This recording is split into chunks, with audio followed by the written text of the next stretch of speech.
জিনা, ব্যভিচার, পুরুষে পুরুষে অপকর্ম, নিজের হাত দ্বারা নিজের লজ্জাস্থানের নাপাক অপকর্ম, অস্থির ছবি, বেহায়াপনা, অসভ্যতা।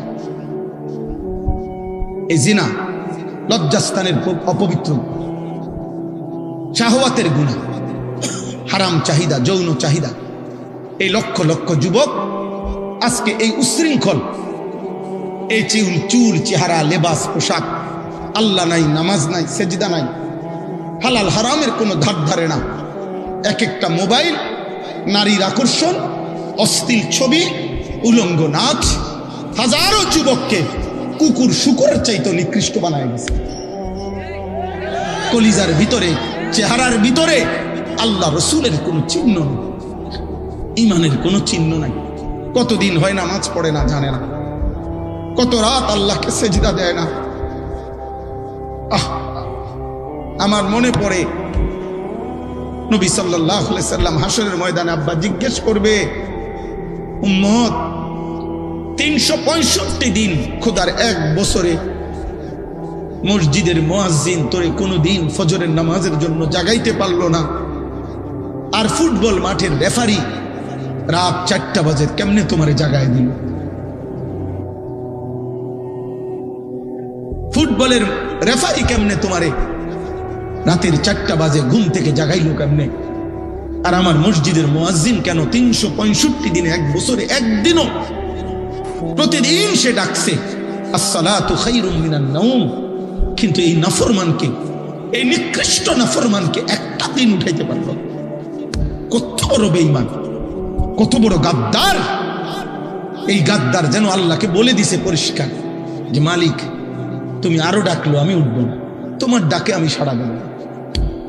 তুমি যতই কও হাইয়া আলাল ফালাহ, তুমি যতই বলো সফলতা, আমি জানি সফলতা হইল ফুটবলে, সফলতা সেজদাতে না। ঠিক আছে আব্বা চলো, ফান্তাজিরু, কোরআনে আছে প্রত্যেক নবী বলতে বলতে বলতে বলতে ওই নবীর উম্মত যখন চূড়ান্ত নাফরমানি করছে, নবী অস্থির হইয়া একটা পর্যায়ে নবীগণ বলে ফেলতেন ফান্তাজিরু ইন্নী মাআকুম মিনাল মুনতাজিরিন। এক সময় নবী বলতো, হে আমার জাতি, ঠিক আছে, কোনোভাবেই শুনলা না তো ঠিক আছে, আল্লাহর আযাবের জন্য চলো, তোমরাও অপেক্ষা করো, আমি অপেক্ষা করো, দেখা যাক মালিকের কি ফয়সালা, মালিকের কি ফয়সালা। এই পৃথিবী কেউ থাকবে না রে আব্বা ইমানদার নাফরমান, অনুগত, অবাধ্য, কেউ না, কেউ না, কেউ না, কেউ না, কেউ না। বলো না ভাই, আজ থেকে 300 বছর আগে যারা নেককার মানুষ ছিল তারা এখন কোথায়? বলে না, সবাই বলেন। আজ থেকে 300 বছর আগের জালেম যারা, পাপী, তারা কোথায়? হ্যাঁ, আবু বকর, ওমর, এই 2 সাহাবী, ওনারা এখন কোথায়? আবু জেহেল, আবু লাহাব, এই 2 বেঈমান, এরা এখন কোথায়? তাহলে ইমানদারও কবরে, নাফরমানও কবরে। এই পৃথিবী কাউরেই থাকতে দেয় না, অনুগত কেউ না, অবাধ্য কেউ না, মূসা কেউ না, ফেরাউন কেউ না, ইব্রাহিম কেউ না, নমরুদ কেউ না, পৃথিবী কাউকে থাকতে দেয় না, কাউকে না। সূর্য থামে না রে আব্বা। আব্দুল কাদের জিলানী রাহমাতুল্লাহ আলাইহি সাইয়্যিদুল আউলিয়ার যেদিন মৃত্যু হয়েছে সেদিনও সূর্য চলছে, ফেরাউন নমরুদের যেদিন মৃত্যু হয়েছে সেদিনও সূর্য চলছে, পৃথিবী থামে না। পৃথিবী কি সময়ের গতি থামে না রে আব্বা। তুমি থাইমা যাইবা, তুমি কবরে পৌঁছা যাবে। এই অহংকার, এই বড়াই, এই শরীর স্বাস্থ্যের যৌবনের বাহাদুরি, মা বাবার বেপরাই। মৌলানা বলল পিতা মাতার অবাধ্যতার ব্যাপারে অনেক সুন্দর কথা বলছে মৌলানা, মাশাআল্লাহ, আমি কিছুটা শুনছি, অনেক চমৎকার বয়ান করছে, আল্লাহ তাআলা জবানে বরকত দান করেন। তা এজন্য বললাম এটা জরুরি। তো আমার বলার উদ্দেশ্য হলো এই 3টা পাপ মারাত্মক, মনে রাখবা যুবক। 1 নাম্বার শিরিক, 2 নাম্বার উপার্জনের হারাম। যারা অভিভাবক আছেন, রোজগার করেন, যারা পয়সা কামাই করেন, আপনাদের জন্য কথাই, উপার্জনের হারাম কইরা আমনও টিকতেন না, ফ্যামিলিও টিকত না, ফ্যামিলিও টিকত না। 70 বছর পরে না, 700 বছর পরে হইল আমনের বংশধররে মানসি এটাই কইব, ওই তো তোরে চিনি, তোর দাদা সুদখোর আছেন, বেটা আনতে বেটা লম্বা লম্বা কথা কইতে যা বেটা তোর চিনি না বেটা আমরা চিনি না আমরা জানি না তোমার আব্বা কিতা আসিল বাটপাড়ের হদ্দার আসিল বেটা ওনাইসত লম্বা লম্বা কথা কইতি বেটা পাপ মুছা যায় না পাপ কি করা যায় না মুছা যায় না আল্লাহ মাফ না করিলে তওবা না করিলে আল্লাহর কাছ থেকে মাফ না নিলে বড় মুশকিল বড় মুশকিল বড় মুশকিল যেন হারাম রোজগার করবেন না হারাম রোজগার করেন না আব্বা হারাম রোজগার শুধু শুধু কেন সুদ নিলেন কেন কিস্তি নিলেন কেন লোন নিলেন কেন ওজনে কম দিলেন কেন মিথ্যা বললেন আহা আল্লাহ তাআলা বলে বান্দা এত বড় সূর্য এত বড় চন্দ্র এত বড় আসমান এত বড় জমিন এত আলো এত বাতাস এত রোদ এত বৃষ্টি এত আলো এত অন্ধকার গ্রহ নক্ষত্র এত গাছ এত ফুল এত ফসল এত পশু এত পাখি এত কীট পতঙ্গ এত কিছু আমি তোমার জন্য ব্যবস্থা করতে পারতেছি প্রতিদিন প্রতি ঘন্টা অল্প কোগা বাত আর একখান ঘর আমি বুঝি তোমার দিতে পারতাম না এই বুঝি কয়টা বাতের লেগা আর একখান ঘরের লেগে এতটি মিথ্যা কথা কইলা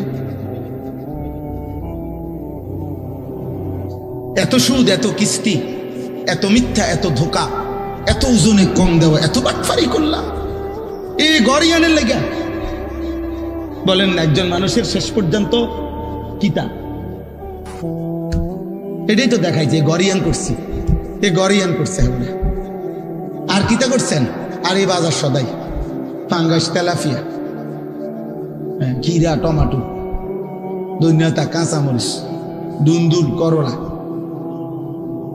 আর কিতা আর হলো বন বিড়ি চা আলু চপ পেঁয়াজ পান সুপারি এই শেষ এই চাচার হায়াত শেষ 70 বছরে কতগুলো বন খাইছে আর বিড়ি খাইছে শেষ বয়স কেমনে কাটাইছেন কাকা এই আল্লাহর রহমতে আপনাকে 10 জনের দোয়ায় চা দোয়া নেই আমরা দোয়া হেবটা চা দোয়া নি বন খাই বুঝলেন বিড়ি খায় শুধু বিড়ি খায় আস্তাগফিরুল্লাহ আস্তাগফিরুল্লাহ নাউযুবিল্লাহ আফসোসের বিষয় আমার কথা রাগ করেন আমি প্রয়োজনে আর কোনোদিন আসবো না আমি এই কথা মাথায় রেখেই ওয়াজ করি বাকি আমার একদম স্পষ্ট কথা 60 বছর 50 বছর এরকম বয়স্ক যেই সমস্ত লোক এখনো বিড়ি সিগারেট খায় এ কথা স্পষ্ট এই লোক নির্লজ্জ এই লোকের কোনো লজ্জা শরম নাই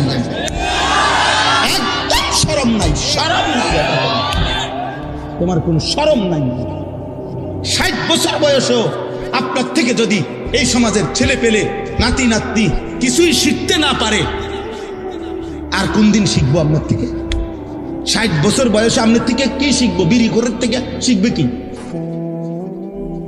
কথা বলেন না কেন চা দোকানে যে নর্তকীর নাচ দেখে টেলিভিশনে নর্তকীর নাচ দেখে এমন বুড়া মেয়ের থেকে বাকিরা কি শিখবে বলেন আপনি বলেন বলক একজন প্রতিবাদ করেন আপনি এসে এখানে বলেন কি শিখতো আপনার থেকে বিড়ি খানা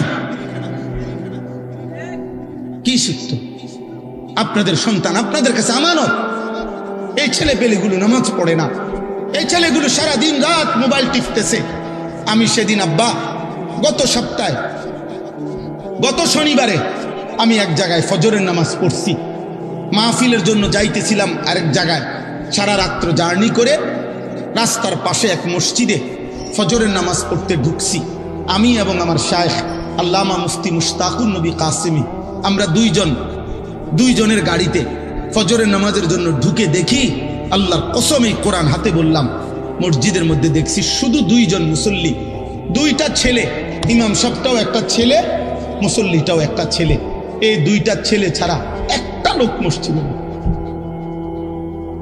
একটা লোক নাই একটা লোক নাই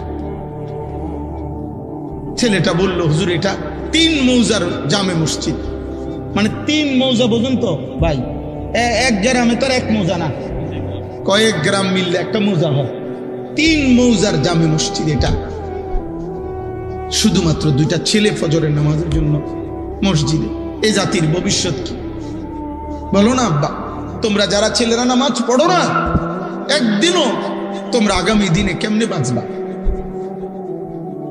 কেমনে বাঁচো? আল্লাহর দয়া ছাড়া বাঁচবা কেমনে রে আব্বা? আল্লাহর ফজল ছাড়া কেমনে বাঁচো? আফসোসের ব্যাপার, আফসোসের ব্যাপার।